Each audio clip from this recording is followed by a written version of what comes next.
Москвадагы мекендештерге жарыя, арзан, ыңгайлуу, сиздерге кирди чыкты маселеси жаралса, документиңиз бүтүп жатса же паспорт алмаштырсаңыз, бизге кайрылыңыздар. Жолдо жардам беребиз. Чорнойдон текшерүү акысыз. Биз айткан суммадан 1 сом ашыкча албайбыз. Себеби сиз жарымын кетип жатканда, жарымын кайтканда бересиз. Биз менен 100% барып келесиз Москвага. Бизде комфорт, жылуу жумшак машиналар, тажрыйбалуу айдоочулар. Биз аягына чейин алып кирип чыгабыз. Эртең менен 11ден кечки 21:00 чейин жөнөйбүз. WhatsApp 8926 760 0206. WhatsApp 8926 960 74 99. Түнү күнү чала бериңиздер. Кыргызстанда баа 3,2%га өстү. Башка ЭЭП өлкөлөрүндө абал кандай? ЭЭП өлкөлөрүнүн ичинен экономиканын калк керектөөчү секторунда инфляциянын эң жогорку деңгээли Казакстан менен Кыргызстанда байкалды. Бул туурасында Улуттук статистика комитети билдирди. Маалымат өткөн жылдын декабры менен быйылкы март айына карап берилген. Ал эми февраль менен салыштырганда ЭЭПтин Армениядан башка бардык өлкөлөрүндө керектөөчү баа менен тарифтер жогорулаган. Кыргызстандагы кымбаттоо 0,2%га өскөнү байкалып, ал алкоголдук ичимдиктер менен тамекинин баасы көтөрүлгөнүнө негизделген.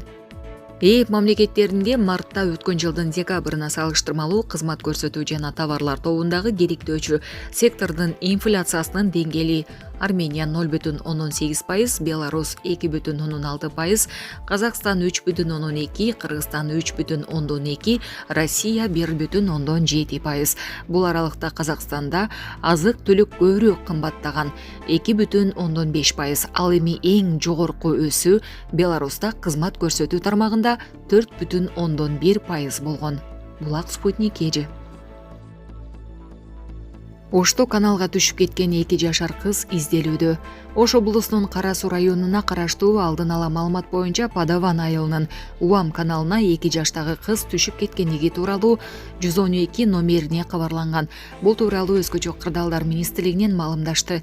Маалыматка ылайык аталган жаран 2021 жылы туулган кыз. Жерине издөө ишин жүргүзүү үчүн саат 16:30 Өзгөчө кырдаалдар министрлигинин Ош шаардык куткаруу кызматынан жана Кара Суу райондук номер 25 Өзгөчө кырдаалдар башкармалыгынан жалпы 23 куткаруучу тартылды.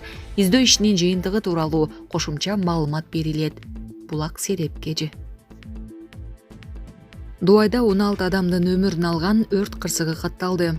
Бүгүн 16 апрелде Бириккен Араб Эмирлигинин Дубай шаарында өрт кырсыгы катталып, 16 адам каза болду.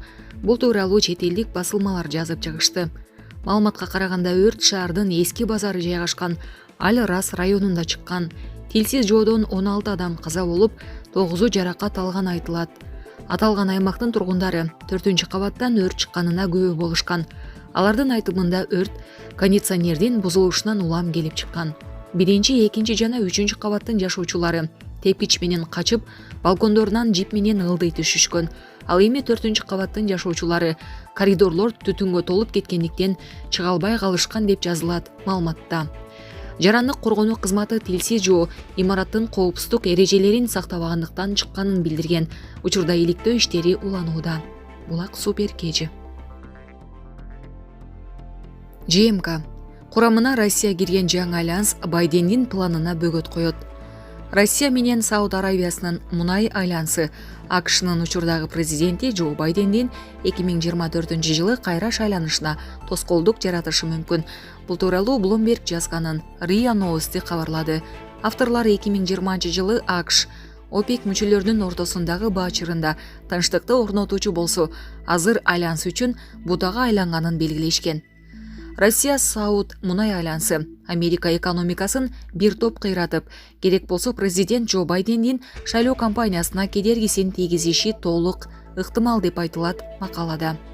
Эскерте кетсек, ОПЕК плюс нефть казуунун көлөмүн кыскартууну чечкен.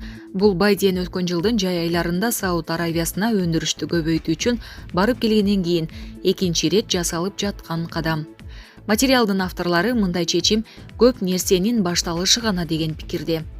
Алсак, бүгүнкү күндө Эр-Рияд нефть казуунун көлөмүн Россия менен макулдашууда, Кытайдын ортомчулугу менен региондогу атаңдашы деп эсептелген Иран менен мамилесин кыйла оңоп алды. Вашингтон мунун баарына сырттан гана көз салып турууга аргасыз. Башкача айтканда батыштын нефт картелине тийгизген таасири өтө эле төмөнкү деңгээлде. Акыркы 10 жылдыктарда мындай болгон эмес деп айтылат макалада. Аналитиктердин айтымында быйыл жана кийинки жылы нефтинин баррели орточо $85-90 болот. Муну менен бирге Bloomberg алдындагы модельдөөнүн шок программасы 2024-жылы сунуштун кыскарышы нефтинин баасын $120 чыгарарын божомолдоду. Натыйжада АКШда жыл аягына чейин инфляция 4%га чукулдайт. Май койчу жайлардагы баа добуш берүүгө бараткан элдин бадинге каршы добуш берүүсүн шарттайт. Азырынча дүйнөдөгү эң маанилүү товарга бааны АКШга тилектеш болбогон мамлекет бекитип жатат дешти авторлор. Булак Спутник кежи. Суданда күч түзүмдөрүнүн куралдуу кагылышуусунан дээрлик 60 адам курман болду. Суданын армиясы менен ыкчам аракеттенүүчү күчтөрдүн ортосундагы кагылышуулардын натыйжасында 56 адам каза болуп, 600 жарадар болду деп билдирет Мир 24.